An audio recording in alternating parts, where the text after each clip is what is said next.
ว่าเรายังมีชีวิตในตอนนี้หากว่าเรามีลมหายใจอย่าสิ้นหวัง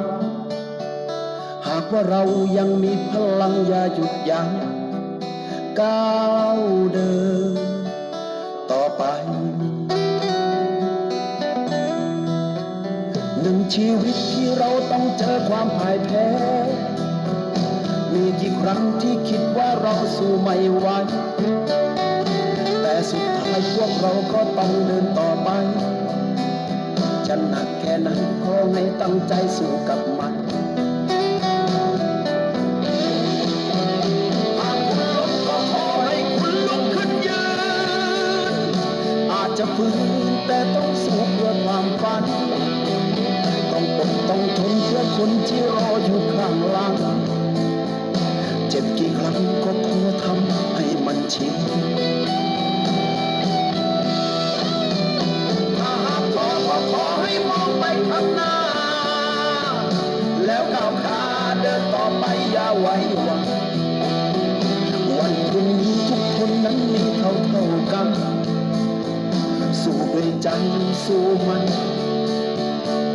ให้ถึงเส้นชัย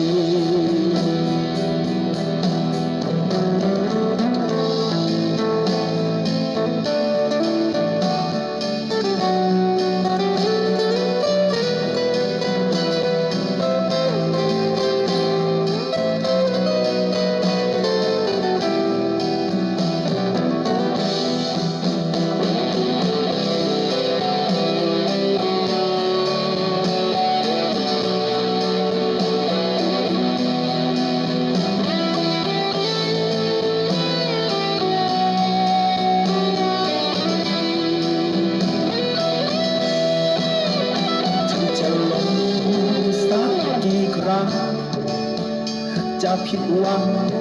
สักกี่หนมีปัญหามากมายวุ่นวายที่เราต้องเจอสู้ด้วยแรงใจที่มีทุกวันมีความหวังเสมอด้วยหัวใจที่แข็งแรงที่พร้อมจะเจอทุกปัญหา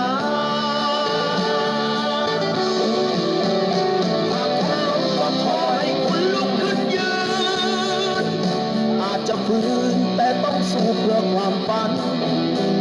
ต้องอดต้องทนเพื่อคนที่รออยู่ข้างหลังเจ็บกี่ครั้งก็ขอทำให้มันชินถ้าหากท้อก็ขอให้มองไปข้างหน้า